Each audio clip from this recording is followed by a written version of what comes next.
Okay, hello everyone.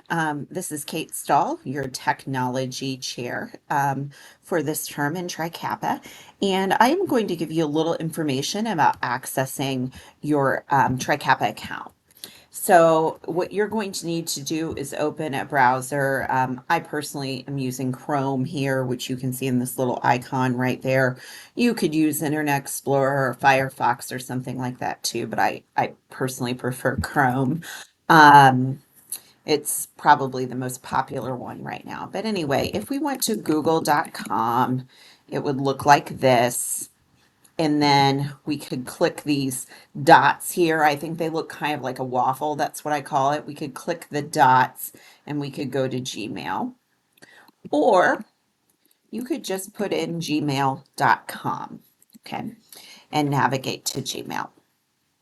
Now, this is going to have me sign in. I'm signed out of all of my accounts. I'm going to go ahead and actually sign in to my technology chair account. Now, this is the point where you would actually be signing in to your chapter email. So your chapter email might look something like, for example, let's go with Columbus Associate, for example, at trikappa.org. If you have, some of you have like Alpha Associate, Beta Associate. In that case, you would have Columbus Alpha Associate at trikappa.org or Columbus Beta Associate at trikappa.org. I cannot personally recall if Columbus has an alpha or a beta, but I know some of you do. So anyway, your chapter name, city name, then associate, or city name, beta associate, alpha associate, etc. Okay.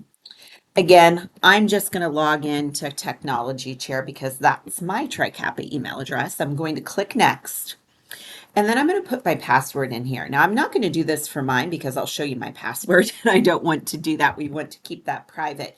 But if I put in my password here, I could click show password and then it would show me. In fact, I'm going to put something that's not my password. Okay. If I wanted to check my password, make sure that I put it in correctly, I could see that I had typed in TriKappa. But of course, my password is not TriKappa. So I'm going to go ahead and put my real password in and then I'm going to get logged in. Hopefully you don't have this. I do have a two-step verification that I have set up that's required for my email. You probably won't encounter that. If you do and you have questions, you can do that. Also, if it asks you to switch to an existing Chrome profile, you can do that as well as if you wish. But if not, don't worry about that. So I'm in my inbox. And of course, one thing I definitely always want to do at the beginning of the month is pull up my e-newsletter. And I actually opened my e-newsletter earlier today and I forwarded it to another person who just wanted to see it.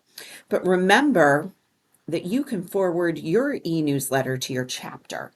So if you're doing that, if you've got your e-newsletter pulled up, there's a reply here, or the three little dots here will take me to forward. Then I can forward that to my members or to maybe a certain member, or maybe you're forwarding it to your officers. That's fine too. I can also, if I would like, I can print a copy of the e-newsletter. Maybe you want to print it and pass it around at your meetings. If so, feel free to do that. You can click once again on that printer icon that we had there. So the printer icon, and then that'll open it up like this. Okay.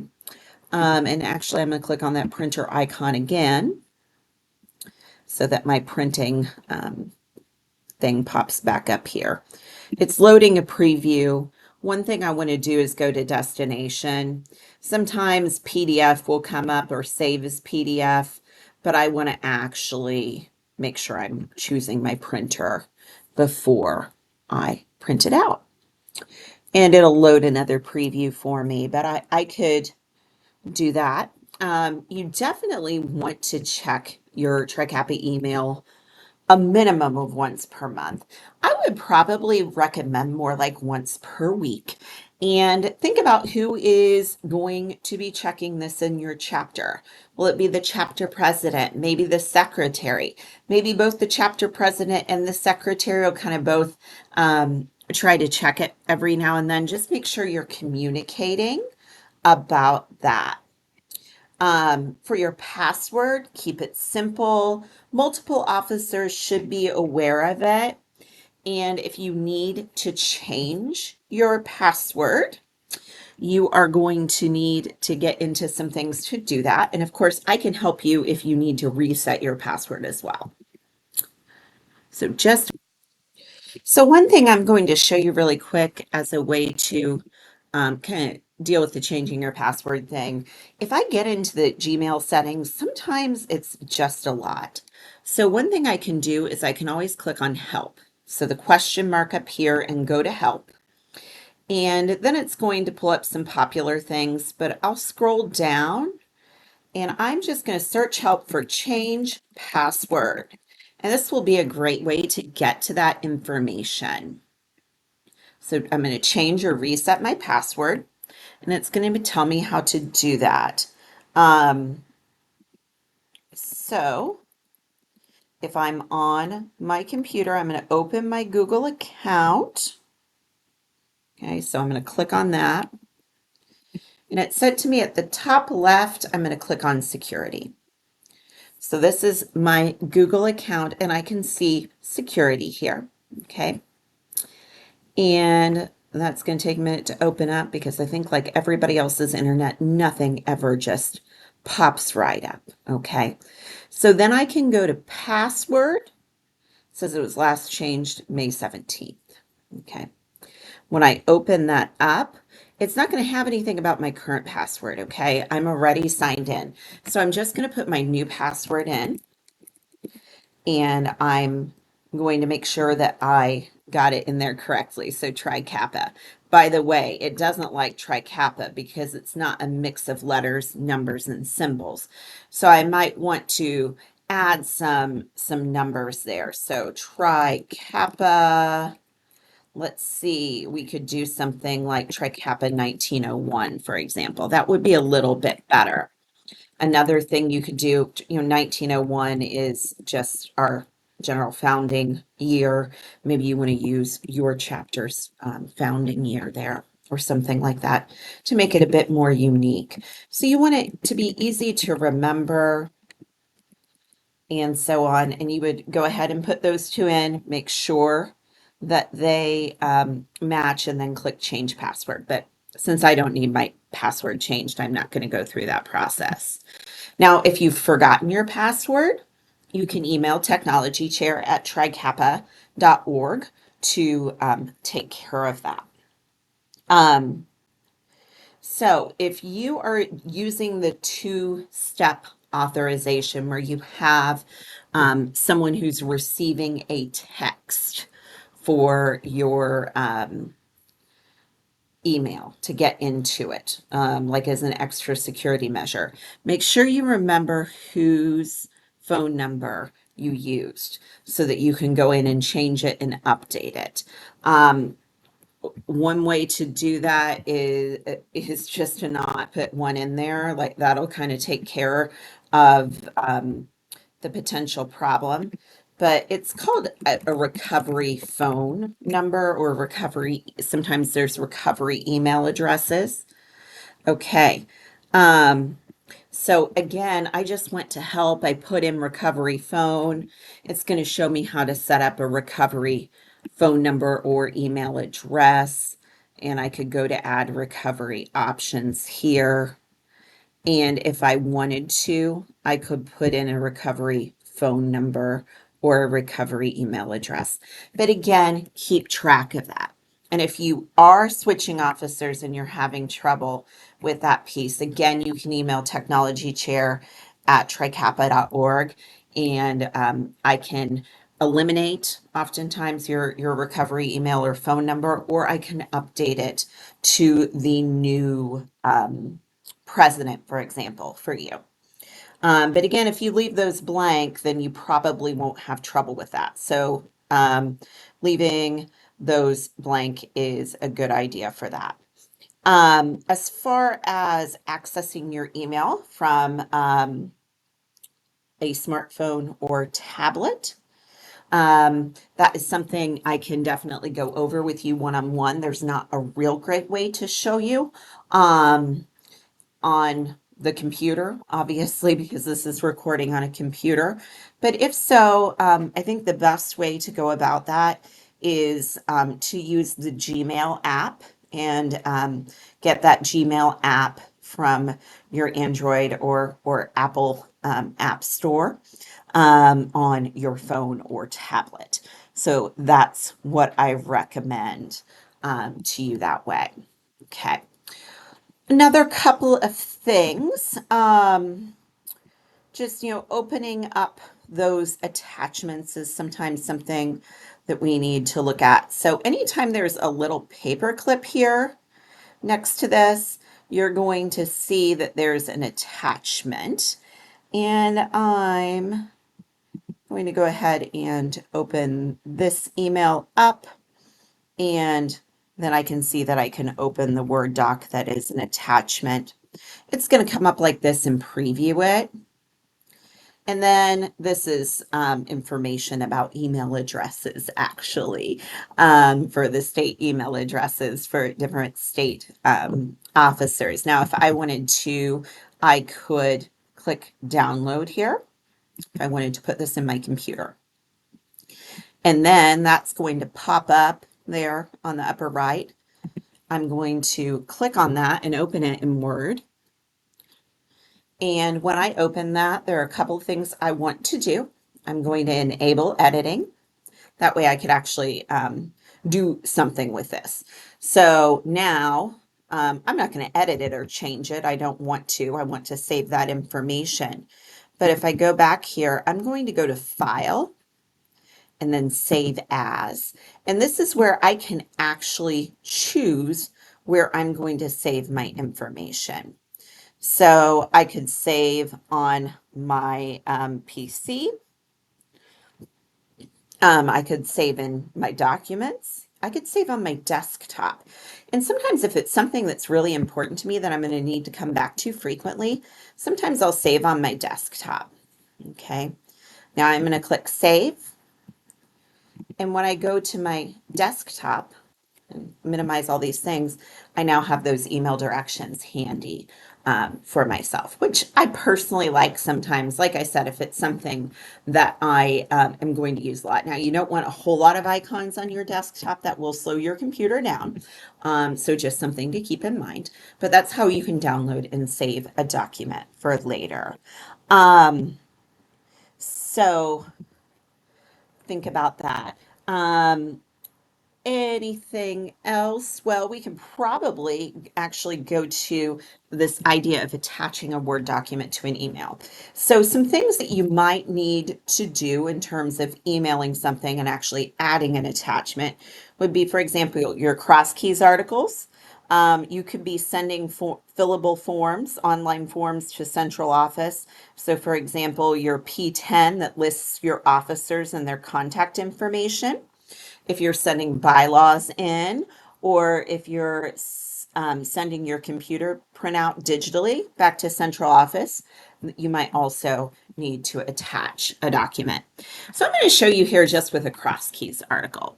So I'm going to compose, and I'm going to send this to the cross keys assistant editor because that's the person who would be dealing with most of your required submissions, really all your required submissions. And as a reminder, associate chapters are required to submit the annual chapter letter by July 15th. If you're an active chapter person looking at this, your chapter letter is due on April 15th, and you also have a required feature due October 15th. So that's just a reminder. And in the subject, it's great to put chapter letter. Let's see, we're going to be Columbus Associate today. And I'm going to put July, or actually it would be for the fall issue, so I might put like fall 2025 or something like that. So I know it's chapter letter from Columbus Associate, so that's great. So hi there. Please find our chapter letter attached. Thanks. Kate, I'm just going to sign my quick little email there. And then I'm going to actually attach, sorry, that extra little toolbar coming up has to do with my video recording, but I'm going to go down here to that little paper clip. Okay, that's kind of that universal symbol for attaching a file. And I am going to go here and look for my article. Now, maybe I saved it on my desktop. Maybe I saved it in my downloads. You know, it's good to know where you kept it. But if you don't know where it is, and that does in fact happen, one thing you could do is you could remember, okay, I called this my CK introduction article. So I'm just searching for my file name and I'm finding it that way. Or if I knew I put it on my desktop, I could find it just like my email directions there and attach that. So that's how to attach a file. I've just, again, clicked that paperclip button. I found it. I can either click on it if I see it here, or I can look for it here. Now, since it's not in the desktop area, it will not show up. If I go down to this PC, for example, I think it will probably come up. Another way to make sure it definitely comes up is just to go to home and put CK introduction in there.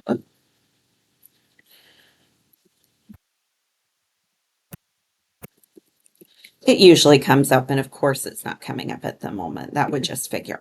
But anyway, hopefully you won't have that problem. Now here's a little tip and trick for you. So I have open here my actual CK introduction. I could in fact go to save as. So I went to file and again save as. And if I knew I wanted to find it quickly, I was going to use it quite a bit. I could once again save to this PC, but then I could put it on my desktop. If I'm not going to use it a ton, I could put it in my documents and that would be fine too. So let me actually go back and see if it's easier for me now to find that to put in there. So I'm going to go into documents and I've got quite a few things in here, it looks like, but I scrolled down and I found CK introduction. So I'm going to attach that. Okay. So I've attached a couple of things to this one. You would typically only have one attachment. So since we're really going for the cross keys article, I'm going to keep that one up there. Then all I would have to do is click send. Now, if you're really struggling and having trouble finding your document to attach, in the case of a cross keys article, the one thing you can do, just kind of as last ditch effort, if you're struggling, is go into the document and copy and paste it into your email itself. So the first thing I want to do, I've got my document open. I'm going to click Control, which is on the bottom right hand side of your keyboard, and I'm going to hold that and click A. That will select everything. Now I'm going to do the next step. I'm going to hold Control and click on the letter C as in cat. Okay, I have done that now. So Control C, I did Control A as in apple, then Control C as in cat. And now I'm going to put my cursor in my document here, and I'm going to hold Control and then click on V as in violet, and boom, the whole thing is there. So if I've had trouble getting that to attach, that is my solution. Unfortunately, that's not going to work with everything, but as a former cross keys editor, I can tell you that works just fine with cross keys in a pinch. And then of course I would click send down here to send it, but I'm not going to send this one. So if you have any questions about anything with your email, if you're needing your password reset or something like that, just reach out to us, technologyshare@trikappa.com. .org. You can also um, look for my phone number in cross keys and find it there to call or text me. I'm not going to put my number in here just in case this is used next term. I want to avoid confusion that way, but please don't hesitate to reach out. So that's your little tutorial on email. I hope it is super helpful. And we have more things for you to help you out with other topics as well. So check it out.